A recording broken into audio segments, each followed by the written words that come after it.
Allez, salut, dames et messieurs. Je rejoindrai sur Plateau des Digital Congo Télévision pour cette émission, ce magazine Sport Décryptage chaque lundi, 18h30 de Kinshasa, 19h30 dans la partie est de notre pays. Et bienvenue à tous. Et donc, pour ce soir, une fois de plus, c'est toujours avec les membres de la rédaction des sports, notamment Alain Salobouzitou, à qui j'ai dit bonsoir, monsieur. Bonsoir, monsieur Jean-Pierre Kadimangandou. Bonsoir aux aimables téléspectateurs. Nous sommes au rendez-vous et toutes les batteries sont bien en place. Bien installé, comme on dirait même que vous êtes sur un banc de touche, là. Banc de réservistes, monsieur. Jean-Viens Doua, salut, bonsoir. Salut Jean-Pierre, salut à tous. Salut, Gad Moukako. Bonsoir Jean-Pierre Kadima et bonsoir à tous les téléspectateurs et auditeurs. Bien. Très bien. Fonctionné le week-end? Oui, ça va. Avec le sacre de V-Club, bon.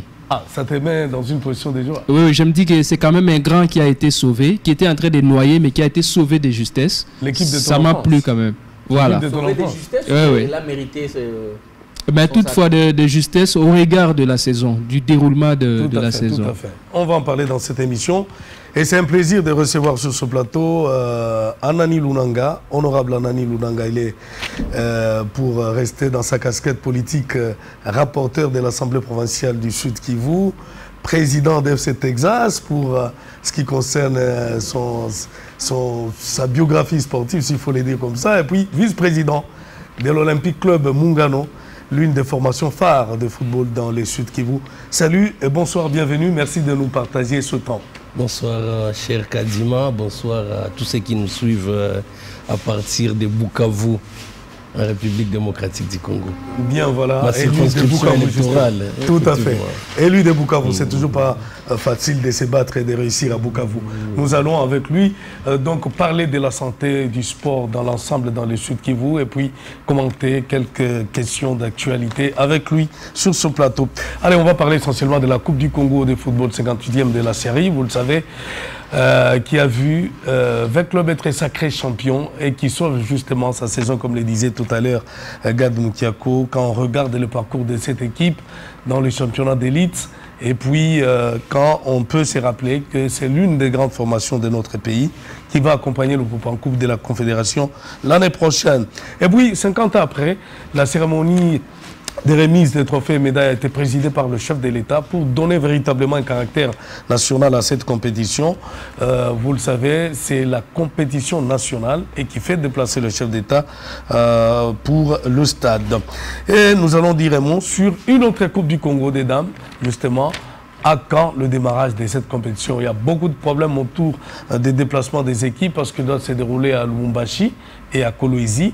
Alors, beaucoup d'équipes traînent encore les pas dans leurs fiefs respectifs. Nous allons en parler au cours de cette émission. Bienvenue, dames et messieurs, une fois de plus, dans Sport Décryptage. Pour commencer, Coupe du Congo de football, V-Club sacré champion de l'édition 2023-2024. Conséquence, il arrache le 4e ticket représentatif de la République démocratique du Congo en coupe, en interclub de la CAF, notamment en coupe de la Confédération. Il va se faire accompagner de Saint-Éloi Lupopo qui a fini sur la 3e marche du podium au championnat de la Ligue nationale de football. Alors, est-ce que c'est un sacre qui vient sauver V-Club ou qui sauve sa saison? Mais c'est naturel. Naturellement, c'est ça qui est venu sauver la saison de l'ASV Club. Autre résultat que la consécration, ça allait remettre en cause beaucoup de choses. Et d'abord, le président des coordinations, Amadou Diaby, il serait contesté, quand bien même arrivé à mi-chemin. Et on allait remettre en cause la compétence de l'entraîneur, pendant que l'effectif déjà en place fait susciter pas mal de doutes sur des valeurs intrinsèques. Et on a suivi quand même le jeu en dents déçus. Et sur le plan collectif, V-Club n'arrive pas à développer du beau football, n'arrive pas à construire. Distribution de ballons, ça fait de soucis. La finale en est une illustration. C'est une équipe bien meilleure des Célestes Football Club comparé sur le plan technique par rapport à l'ASV Club. C'est vrai, c'est une finale, on dit ça se joue pas, ça se gagne. Et la préoccupation, c'était sur la consécration, mais il fallait qu'il y ait aussi de la manière. D'autant plus que sur papier, avant même le go, V-Club partait avec le faveur de pronostics sur tous les plans. Mais quand vous voyez comment V-Club a presté, d'abord au championnat de la Lina Foot, où l'équipe a lamentablement échoué, au pied du podium et renverser maintenant en Coupe du Congo. Il n'y avait pas de manière sous bien des aspects et il y a de quoi se soucier sur l'effectif. Heureusement que la mesure a été levée interdisant le recrutement à l'équipe. Déjà à partir du 1er juillet, V-Club peut battre rappel des troupes. Pour moi, ils sont juste quelques 2-3 joueurs que l'on peut garder dans l'effectif. Parce que V-Club a tourné avec un effectif de 28 joueurs, dont 15 expatriés. On se pose la question de savoir quel est le rendement. Il est temps de faire l'évaluation, les bilans et de remercier ces joueurs-là. Parce que V-Club va en Afrique. Nous voulons voir cette équipe mieux prester. Et là, vous allez reconnaître que le quota en termes de représentants du pays a été sauvé grâce à une équipe Mazembe qui est allée jusqu'en demi-finale cette saison pendant qu'on a eu des représentants qui ont fait le générique. Imaginez que tous ces représentants étaient éliminés dès le départ. Les quotas de la RDC allaient être réduits à 2. Heureusement, il y a eu cette performance et maintenant, les équipes qui vont aller sur le continent la saison prochaine ont ces devoirs-là de mieux prester pour sauver ce qui revient au pays. Et je pense que votre réaction chaud, ça vient d'où par rapport à ça? Ma réaction est celle-là. Moi, je pense que ce sacre, c'est vrai, il vient sauver la saison des V-Club. Et je ne vais pas aborder dans le même sens qu'Alain, qui disait que ce sacre ici allait mettre des doutes ou soit les ratés poser de problèmes à l'équipe par rapport à l'entraîneur, ses compétences et aussi au président. Je pense que ce qui se passe là, c'est vrai, c'est un titre, mais ça flatte beaucoup. C'est un arbre qui cache la forêt. V-Club a des problèmes sérieux dans son équipe, sur terrain. Comment est-ce que l'équipe preste? Moi, je pense qu'il fallait accepter l'élimination et le fait de ne pas jouer ou soit décrocher le ticket qualificatif en Ligue nationale de football. Non. V-Club allait se faire battre par Céleste volontairement. Non, pas se faire battre, parce que je ne vois pas je ne vois pas V-Club être premier à l'INAFoot et venir jouer la Coupe du Congo.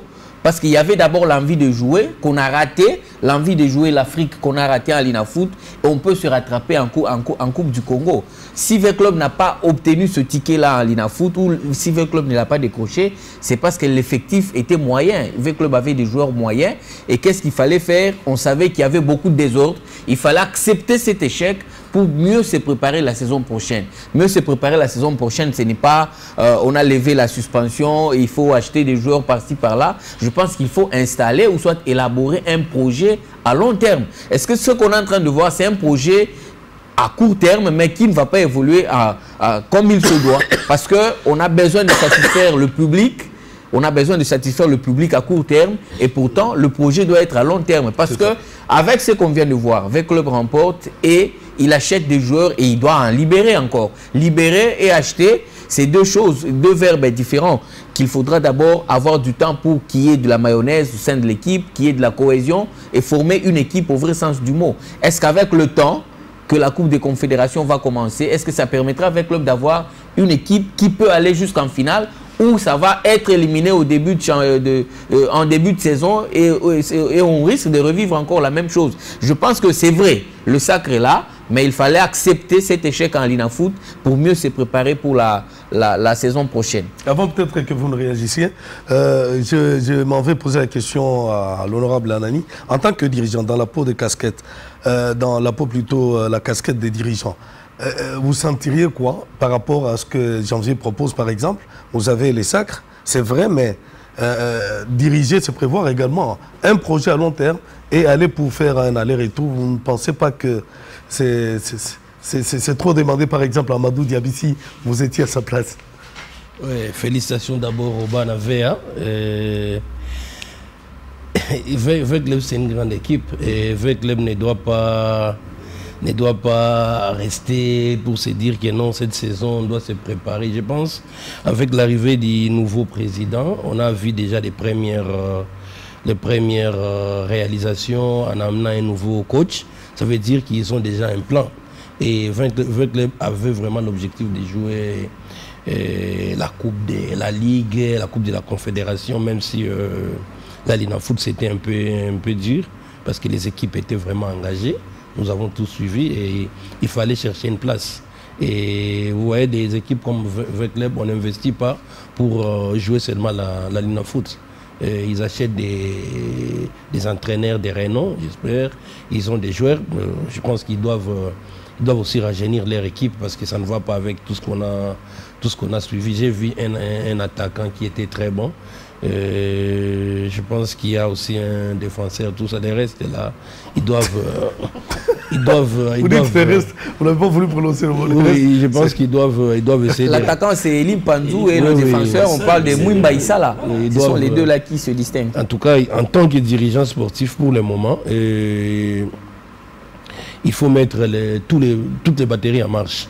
Ne pas seulement aller chercher les joueurs au Mali, Burkina. En RDC, il y a des très bons joueurs. Chez moi, à Bukavu, il y a des très bons joueurs.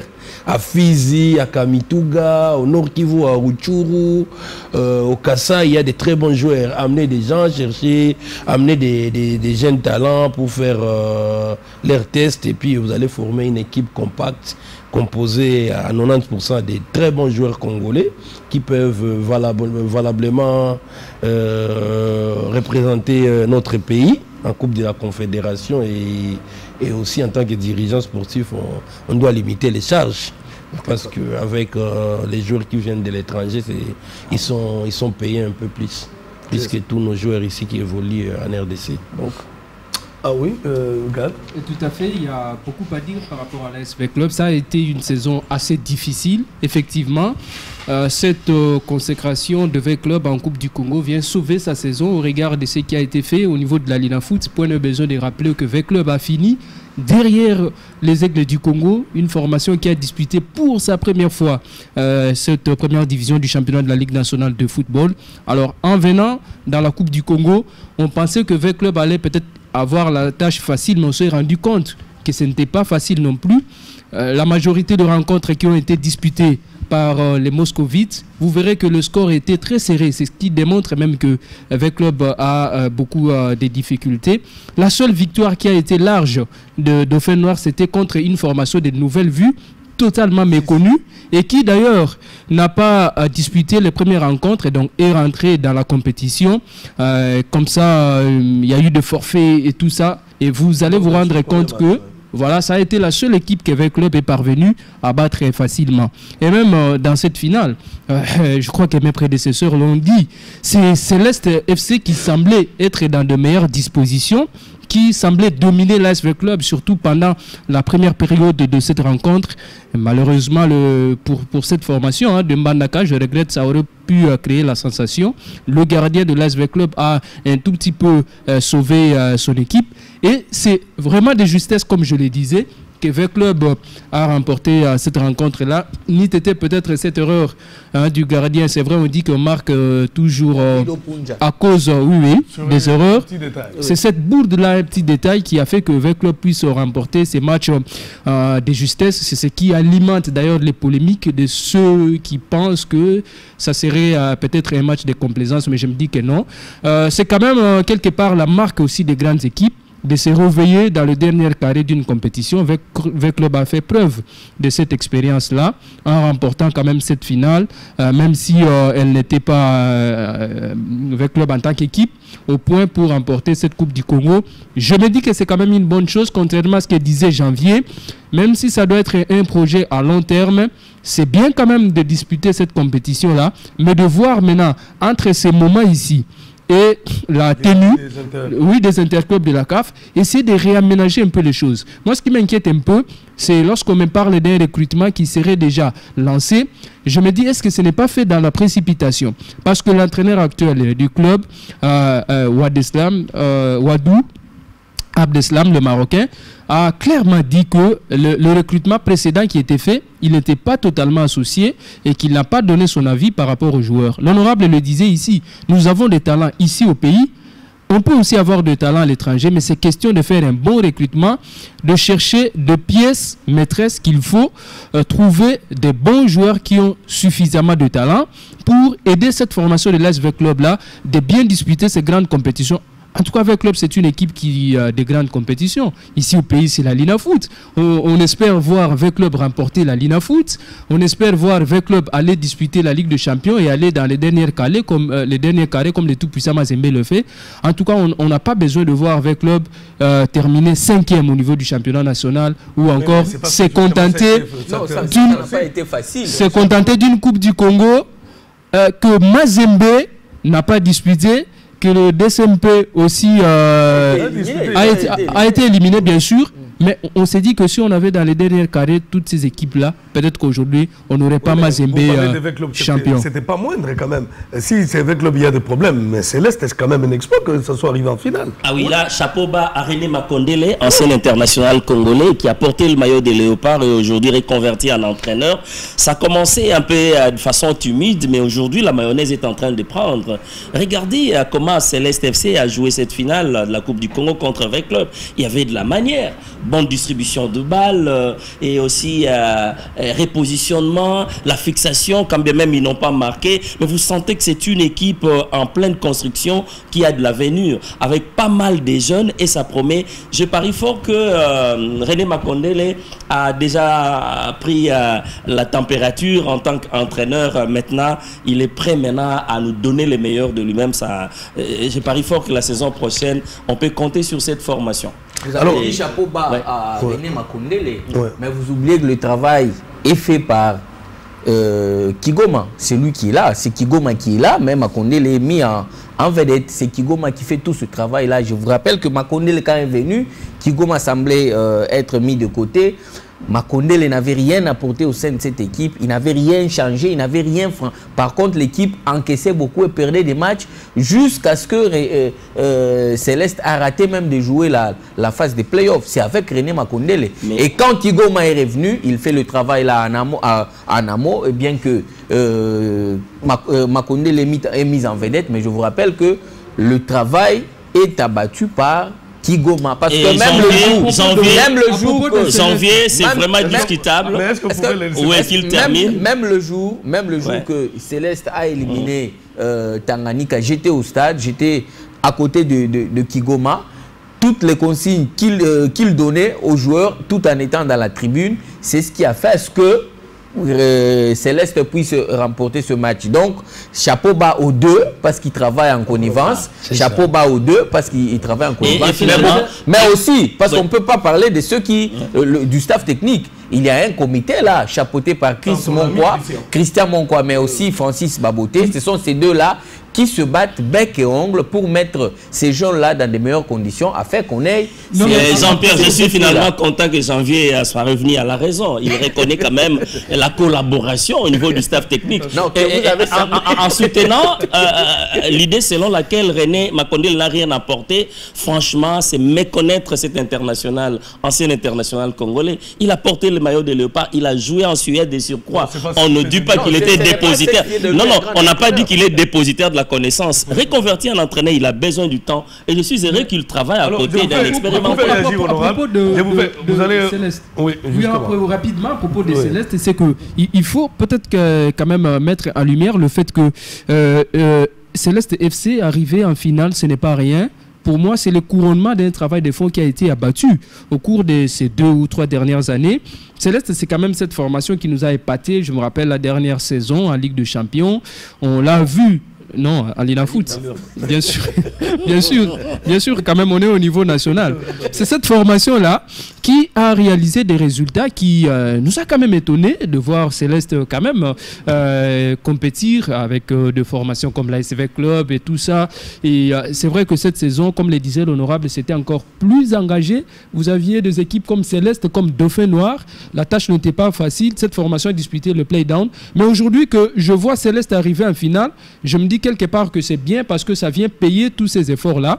Et en même temps, je vois ce qu'a fait Tanganyika, je compare un peu avec ce qu'a fait Céleste, je me dis que ce sont 2 clubs qui aujourd'hui sont en train de rapprocher un tout petit peu le top 5 de ces équipes-là qu'on a comme des tout-puissants Mazembe avec Club DSMP. Alors, comment ça vous fait le fait qu'une équipe qui est venue de l'Équateur, parce que les Célestes de l'Équateur puisse arriver en finale, par exemple, d'une compétition nationale, en dépit de tout ce que le football congolais aujourd'hui et ce que les dirigeants connaissent en termes de finances? Bon, ce n'est que normal. C'est pas à dire parce qu'une équipe vient de l'Équateur c'est une équipe très faible. Il faut aussi noter que les joueurs de Céleste avaient la compétition dans leurs jambes. Les joueurs de Céleste venaient de jouer le play-down. Donc la cohésion était là, on a vu lors de tous les matchs qu'ils ont joués. Et c'est pas à dire que parce que c'est une équipe de Kinshasa doit nécessairement remporter la Coupe du Congo. On l'a vu Bukavu Dawa qui a déjà remporté cette compétition. On a vu une équipe venue de Beni. AS New qui remportait cette compétition. Disons, cette année, la Dame Chance n'a pas souri à Céleste, sinon c'était une année de Céleste. Mais est-ce que vous seriez content de voir par exemple l'Étoile du Kivu arriver en finale en tant que représentant du peuple? Ça vous ferait extrêmement plaisir. Bon, c'est Bukavu Dawa qui a joué la coupe du Congo, justement. En tant que, mais malheureusement, en tant qu'élite de Bukavu, donc élite du Sud Kivu, ça pouvait être pour nous un plaisir de voir Bukavu Dawa remporter cette coupe, mais malheureusement.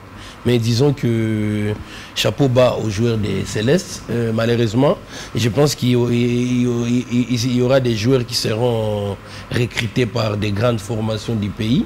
Il faudra que les dirigeants des Célestes puissent bien recruter. Mais bon, on ne peut pas forcer, on ne peut pas leur demander de maintenir des joueurs parce que les joueurs doivent aussi se développer. Ils doivent aller jouer dans des grandes formations, dans des grandes équipes. C'est toujours ça ma philosophie en tant que dirigeant sportif. Ouvrir la porte aux meilleurs pour aller loin parce que aussi il y a un aspect social. Ils vont venir. S'ils sont bien payés, s'ils partent jouer à Mamelodi, à Marseille, à Paris, ils vont venir, ils vont nous aider à construire des belles maisons dans nos quartiers. Ils vont aider leurs petits frères, cousins et amis à étudier, tout ça. Il y a aussi cet aspect-là, donc il faut aider les joueurs à aller de l'avant. Mais justement, je fais réagir par rapport, nous sommes en parlant de la Coupe du Congo. Aujourd'hui, c'est quoi, en tant qu'élu du peuple, votre regard sur le football de votre province, notamment les Sud Kivu, parce que même des Bukavu, aujourd'hui, on sent que le niveau a beaucoup régressé. C'est vrai que vous n'êtes pas les seuls décideurs, mais en tant que dirigeant et aujourd'hui politique, quel regard vous portez sur les réaménagements, sinon sur ce qui peut être fait pour hausser les niveaux du foot et des sports en général dans le Sud Kivu? Bon, vous savez, au Sud Kivu, nous avons un problème d'infrastructure. Ça, c'est un problème bien connu de tous. Même ici, au niveau de Kinshasa, les autorités savent que nous avons juste le stade de la Concorde qui est utilisé à 500%. Donc, tous les matchs se jouent là-bas. Entente urbaine, ligue, vétéranat, tous les matchs se jouent au stade de la Concorde.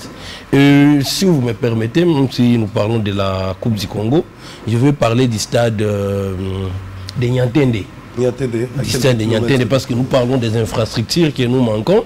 Ça fait 5 ans que ce stade-là est en construction. On avait décaissé, l'État congolais avait décaissé 14 millions de dollars. 14 millions pour ce stade-là. Parce qu'il fallait construire un stade à Goma, à Kalemi, et au Sud Kivu, à Niantende. On avait choisi Niantende. Et 14 millions a été décaissé pour cette construction-là. Et jusque-là, les travaux n'évoluent pas, rien ne s'est fait. Et nous nous demandons, ça fait 5 ans et plus, que les travaux ont commencé. Vous voyez, à Kalemi, il y a déjà un stade. À Goma, il y a un stade.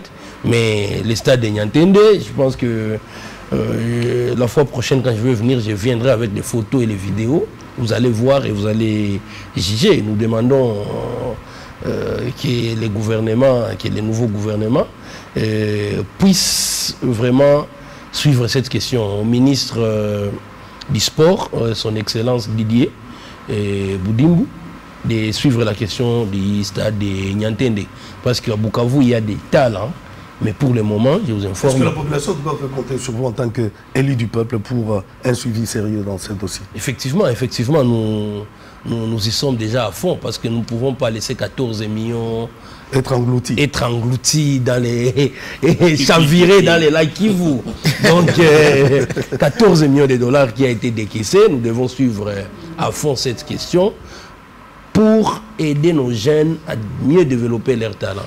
Les jeunes d'ici qui vous pour le moment, ils sont heureux d'aller jouer au Burundi, au Rwanda, et certains arrivent même à représenter des pays voisins.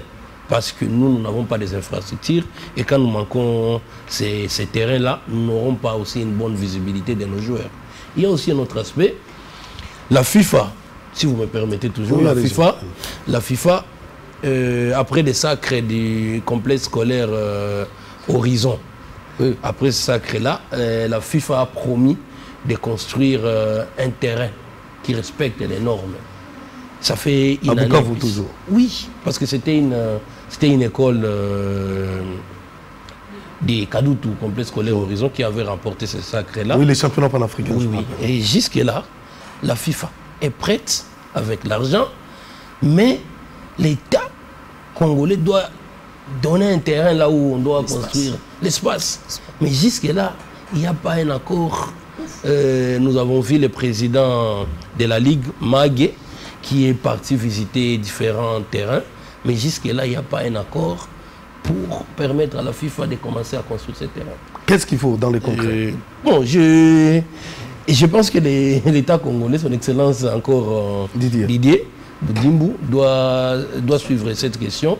Il y a déjà le président Magué, que je salue en passant, qui a tous les éléments et qui est à fond dans ces dossiers-là, mais je pense qu'il est bloqué parce que lui, il gère la Ligue. Maintenant, ça revient à l'État congolais de dire, président, voici l'espace.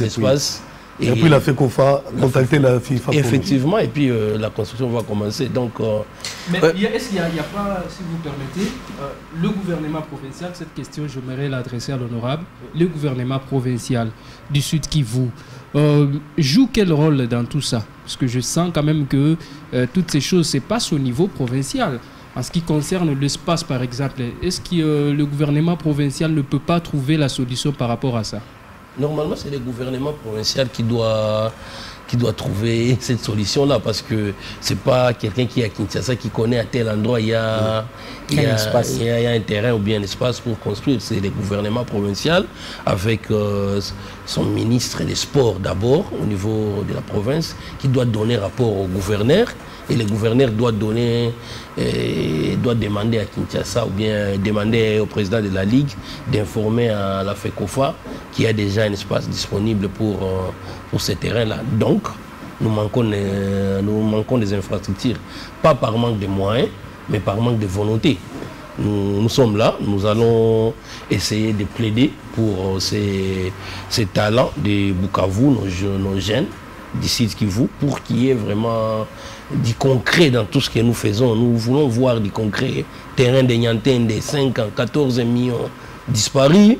Il y a le terrain de la FIFA qui attend toujours. On ne sait pas les jeunes de Bukavu, ils vont faire quoi. Et le terrain de Nyakavogo qui a pratiquement disparu à cause de l'érosion. Nyakavogo à Bagira. Nous avons les terrains de Founou.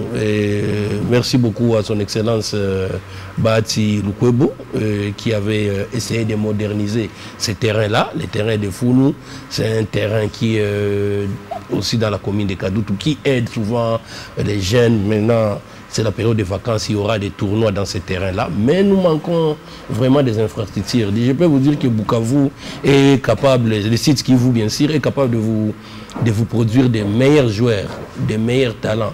Pour le moment, c'est l'équipe qui vient de Walungu, qui vient de remporter la Ligue provinciale. L'équipe de Moulazo, qui vient de remporter la Ligue provinciale. Mais ils n'ont pas de terrain. Ils n'ont pas de terrain à Walungu. Mes félicitations aussi à son Excellence honorable Vital Kamere, qui est en train de construire un terrain à Walungu, qui va aider la jeunesse de Walungu. Mais ce sont les privés. Il faut que l'État s'implique. Ce sont les privés, c'est la volonté personnelle des individus. Mais il faut que l'État s'implique pour doter aux jeunes du site Kivu des infrastructures. Rassurez-vous que vous êtes sur la bonne adresse et que cela va arriver à qui des droits. Et moi, ma préoccupation, c'est de savoir quels sont vos projets pour la saison à venir. La saison sportive vient de se terminer. Dans quelques mois, on va commencer la nouvelle saison. Vous savez que je suis dirigeant sportif. Je suis tout à fait, par rapport à ça, à l'équipe. Premier vice-président de l'OC Mungano et propriétaire du club Texas. Concernant Mungano, il y a les recrutements qui vont se faire. Il y avait la ligue, nous avons des recruteurs qui étaient en train de piquer certains talents parmi les équipes qui sont venues du village, des territoires.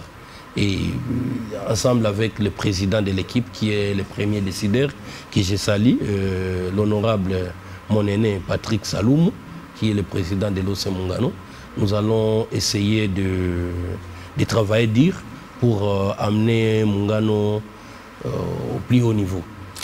Peut-être pour conclure ou soit peut-être pour aborder dans le même sens.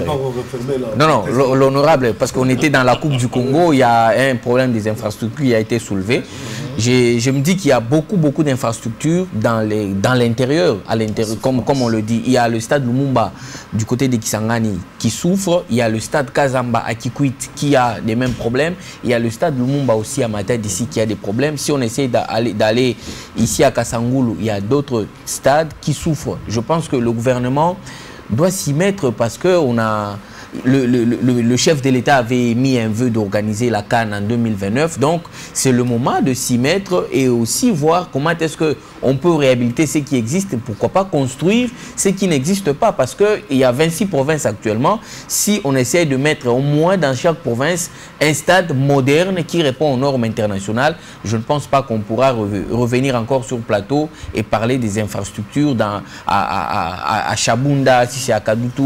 Je pense que cette affaire-là sera clos. On a parlé des terrains ou des stades qui sont construits par des privés, mais l'État ne peut pas croiser les bras parce qu'il y a des privés qui en construisent. Je pense que la responsabilité revient à l'État et il doit se prendre en charge, ou soit il doit prendre ses responsabilités et construire ces stades. Oui, je voulais aussi parler du basket dans côté infrastructure, parce que pour le moment, les championnats urbains de basketball au niveau de la ville de Bukavu se jouent dans les terrains ISP universitaires. Pour le moment aussi, c'est l'IEA. Donc nous n'avons pas de terrain de l'État. Il y a un terrain de basket où peut se jouer un championnat provincial. Il n'y en a pas. Pendant que nous avons des terrains quand même pour construire un terrain de basket, il ne faut pas avoir un grand terrain comme un terrain de football. Donc nous plaidons aussi pour ça et il faudrait qu'il y ait des terrains de basket et chaque commune doit avoir même des terrains. Moi personnellement j'ai commencé la réhabilitation d'un ancien terrain au niveau d'une école primaire Epe Madjirani, un terrain de basket qui est en pleine construction pour le moment et nous pensons que les jeunes de Chimpunda et de Chiriri auront dans 2 ou 3 mois un terrain de basket qui sera moderne, qui répondra et Jean-Pierre, quelque part là, mais la balle vous retourne, honorable, parce qu'en tant que député provincial, vous avez ces pouvoirs législatifs de faire les contrôles auprès des ministres des Sports, auprès des bourgmestres, de tous qui ont parcelle d'autorité. La question que vous avez soulevée ici, où la FIFA a des moyens pour investir en infrastructure à Bukavu et que ça ne manque que de l'espace. Moi, je trouve que a priori, cela relève d'abord de la compétence du gouvernorat provincial. Et quelles sont les démarches que vous êtes prêts à entreprendre pour que ces projets-là, finalement, ne vous échappent pas? Non, nous attendons l'arrivée du nouveau gouverneur qui, dès qu'il sera là, nous allons faire un suivi sur ces dossiers-là. Et nous entendons aussi son programme. Il faut mettre beaucoup de pression, ne soyez pas doux. Non, il viendra présenter son programme au niveau de l'Assemblée provinciale. Et je pense qu'il sente maintenant la pression déjà, en arrivant qu'il mette sa première position. Il saura qu'il y a quand même des députés sportifs. Voilà, c'est ça. C'est pas seulement écologique, parce que je suis aussi un député écologique, je suis aussi très sportif. Un petit commentaire en tout cas de quelques secondes. Par rapport aux infrastructures sportives, parce que Janvier venait de dire tout à l'heure que si on a un stade qui répond aux normes dans toutes les provinces, ça fait l'affaire, puisque quand on parle de l'organisation d'une compétition comme la CAN, en ces moments-là, on sait que ça facilite les choses. Mais pour moi, on ne doit pas se limiter là, on doit aller un peu plus loin. La République démocratique du Congo, c'est un grand pays. C'est-à-dire, quand on parle de la province du Sud Kivu, par exemple, vous verrez qu'il y a beaucoup, il y a des coins, il y a beaucoup de coins où il y a également des jeunes qui jouent. Il y a des équipes, il y a des clubs, mais qui n'ont pas ces infrastructures-là pour pouvoir exprimer leur talent. Donc je me dis, quand on a par exemple un projet de 145 territoires que le chef de l'État a lancé, un projet très ambitieux et très important d'ailleurs, ceux qui sont dans l'exécution doivent aussi tenir compte des infrastructures sportives, par exemple. L'actuel Premier ministre et Madame le Premier ministre, j'ai appris que quand elle était dans le ministère du Plan, elle était sur ces projets-là. Aujourd'hui, elle est Premier ministre et je me dis, je pense que cette émission sera suivie. On peut récupérer ça, ces projets de 145 territoires, même pour ces nouveaux mandats du chef de l'État. Je crois que ça sera toujours d'application. Donc, il faudrait penser à ces infrastructures sportives dans le fond, dans le Congo profond, comme on dit. C'est important. Tout à fait. Imaginez un très bon terrain de football à Idjouy. Ça va attirer même des touristes. Un très bon terrain de football à Chabunda, c'est très stratégique. Parce que si on a un très bon terrain, ça veut dire qu'il y aura toujours des gens qui vont aider aussi à la construction des routes pour Chabunda. Allez, il faut aussi souligner pour clôturer ces chapitres consacrés à la 58e édition de la Coupe du Congo, la présence lors de la finale du chef de l'État, 50 ans après, c'est quand même quelque chose de très important, Jean-Pierre. Oui, c'est quand même quelque chose de très très important. Ça motive. Je pense que c'est nous, sur ce plateau, qu'on avait interpellé le gouvernement que la Coupe du Congo, c'est la coupe du pays. En principe, le chef de l'État doit être au stade pour donner ou soit le sacre ou soit donner la coupe au vainqueur de cette Coupe du Congo. Et heureusement, il a été là. Ça remotive encore, surtout qu'il a lui-même remis les chèques aux vainqueurs et aux vaincus. Il a remis les chèques lors de cette finale. Je pense que ça remotive encore, ça donne le goût et ça donne ce caractère-là national qu'on a toujours paumé. Exactement. Je pense que c'est une très bonne chose de voir le chef de l'État se déplacer lui-même, suivi aussi des quelques membres de son gouvernement, du gouvernement Judith. Je pense que c'est une très bonne chose. Ça promet déjà que la saison prochaine, quand on va ouvrir les inscriptions pour la 59e édition, il y aura beaucoup d'équipes qui vont venir parce qu'elles ont vu celles qui sont arrivées en finale, comment est-ce qu'elles ont été honorées par la présence du numéro 1 de la République et ça motive aussi les joueurs. Et vous permettez en quelques secondes, moi je suis plutôt préoccupé par la qualité de représentants du pays dans cette 58e édition sur les continents. Et ça va de la qualité du championnat national de la Linafoot qui sera organisé la saison très prochaine. Et pour ça, on va compter non seulement sur la subvention publique de l'État, mais il faudrait aller plus loin pour élargir le portefeuille des équipes. Regardez, j'ai essayé de faire des petits calculs, j'espère que la réalisation va me faire accompagner ici. Pour jouer un match en déplacement, je me réfère finalement du championnat à format à 16. Nous remontons en 2015 de la Linafoot. Regardez, pour un championnat à 16, il y aura 15 matchs aller, 15 matchs retour. Nous prenons les 15 matchs en déplacement. Et s'il faut prendre les transports, l'avion aujourd'hui, ça vous coûte 235 $. Vous multipliez aller-retour x2. Nous prenons en moyenne une équipe d'une délégation de 25 personnes. Vous êtes déjà autour de 11 750 $. Et sur place, les joueurs ne vont pas dormir à la Belle Étoile. Ils doivent loger dans des hôtels. Et on prend une chambre et voilà, ça vous fait 12 500. Restauration, une affaire de 1250. Somme toute, c'est une valeur chiffrée à 27 500 pour un seul match en déplacement. Vous multipliez par 15, vous êtes aux alentours de 412 500. Vous multipliez pour une moyenne de 1800 $ par match à domicile. Ça vous ramène à peu près dans les 439 000 $. Alors, quand la Vodacom doit remettre des cagnottes de l'ordre de 200 $, et qu'est-ce que ça va foudre pour nos équipes? Voilà pourquoi l'importance d'élargir les portefeuilles, par exemple en investissant, plutôt en élaborant des lois pour la promotion du sponsoring. Cela va permettre, va faciliter l'apport des sponsors, ça va en même temps alléger aussi l'État et ça va donner de l'argent pour financer notre football. Tant qu'il n'y a pas de loi en matière de sponsoring, tant qu'il n'y a pas le fonds de promotion et le fonds de développement du sport, nos équipes continueront toujours de végéter. Le sport aujourd'hui, aucun point de besoin de les rappeler, c'est du business. On a besoin d'injecter de l'argent. Et c'est à l'État de donner le temps. Merci. Oui, Jean-Pierre, peut-être avant que vous ne puissiez clore ce dossier de la 58e édition du Congo, je voulais émettre un avis par rapport à l'organisation de cette édition.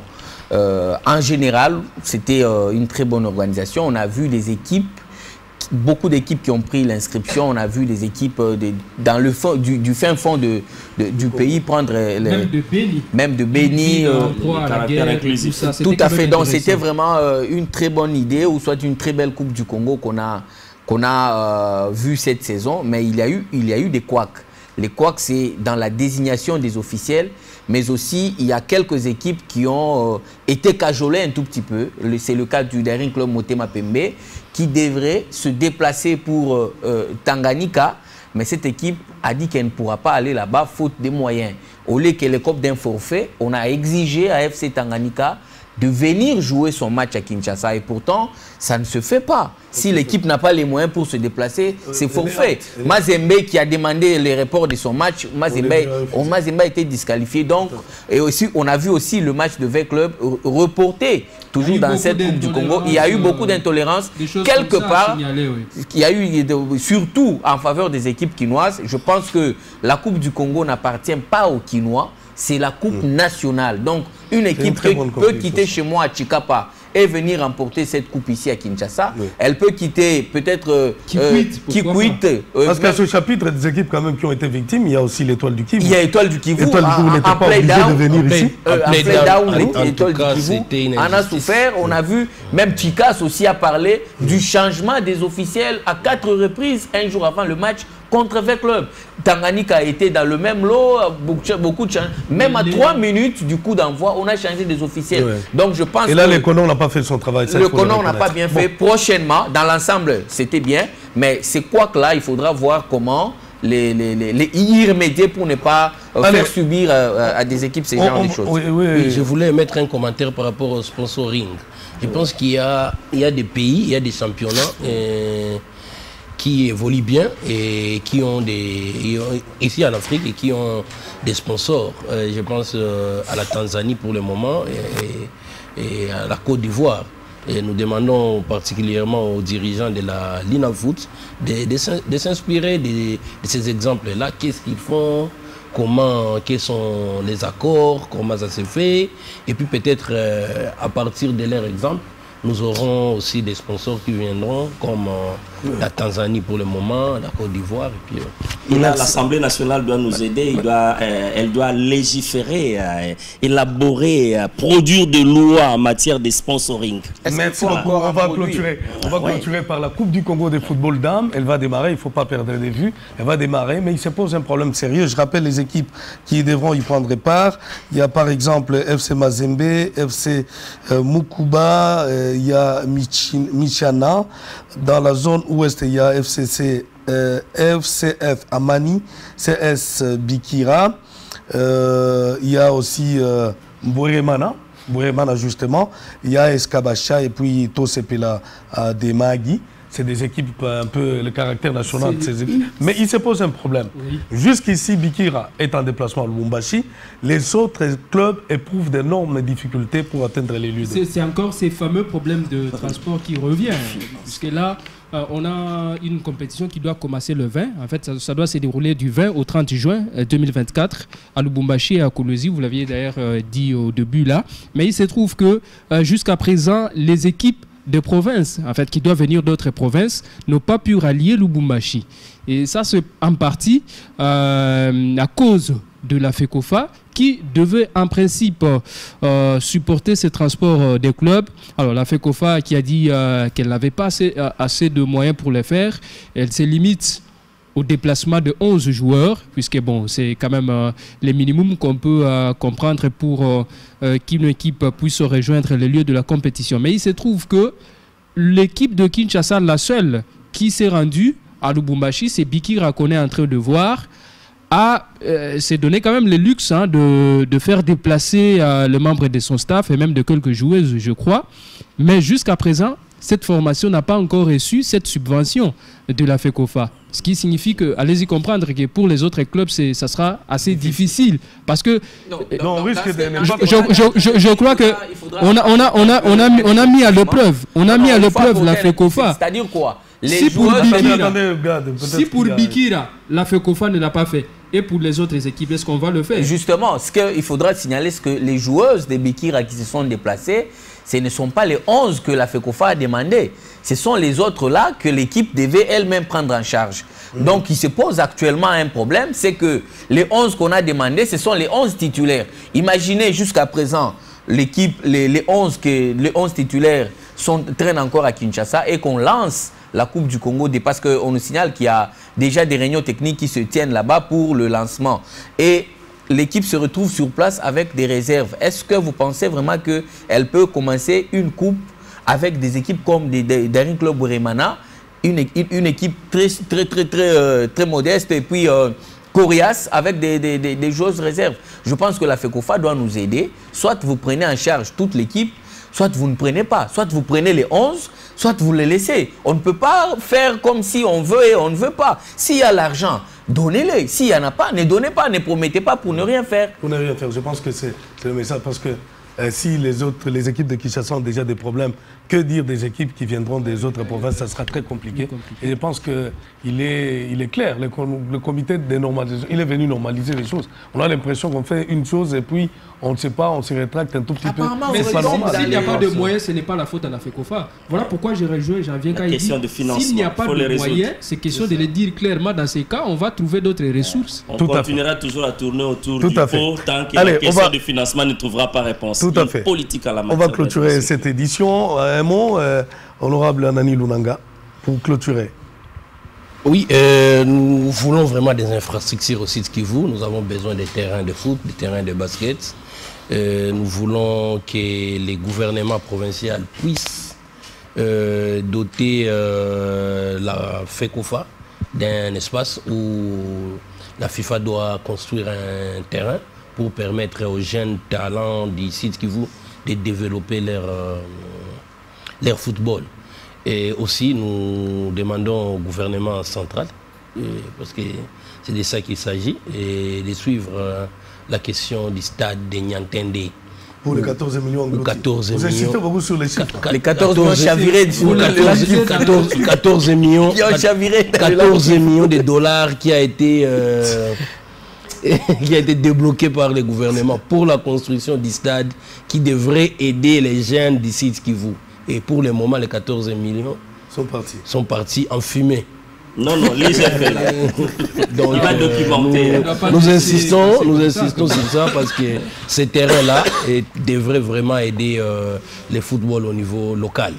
Nous pensons que le nouveau gouverneur qui arrive va aussi dans son programme nous présenter un programme où il y aura aussi les sportifs doivent se retrouver dans ce programme, sinon pour accepter ce programme-là, nous sportifs, on doit l'exiger qu'il y ait vraiment l'avantage des sportifs du site Kivu. Merci honorable Anani Lunanga. Je rappelle qu'il est président propriétaire d'FC Texas et puis premier vice-président de l'Olympique Club Mungano, même s'il a disparu. J'espère qu'il va revenir très rapidement dans les méandres du football des grands en République démocratique du Congo. Comme d'ailleurs, il faut encourager toutes les équipes avec l'honorable Moussibonana, que tu salues, qui est lui le propriétaire d'Étoiles du Kivu, beaucoup d'autres, Ibanda Sport. Il y a de très bonnes équipes dans les Sud Kivu qui, à un moment, ont disparu. J'espère que les notables du coin vont se mettre vraiment au travail pour encadrer la jeunesse. C'est un apostolat, mais il faut y aller. Je pense que ça fera du bien qu'on retrouve le Bukavu Dawa, la Coupe du Congo, comme c'était dans le temps, et c'était formidable. Mais tout ça, il faut une politique incitative qui pousse quand même les gens à aimer, à aller au lieu de... et puis, il ne faut pas attendre qu'il y ait des élections pour que les politiques aillent prendre les présidences, les équipes, tout ça. C'est pas bien. Il faut aider la jeunesse en un temps bien et puis vous seront reconnaissants. Voilà pour preuve. C'est un rapporteur qui vous parlait, un ancien.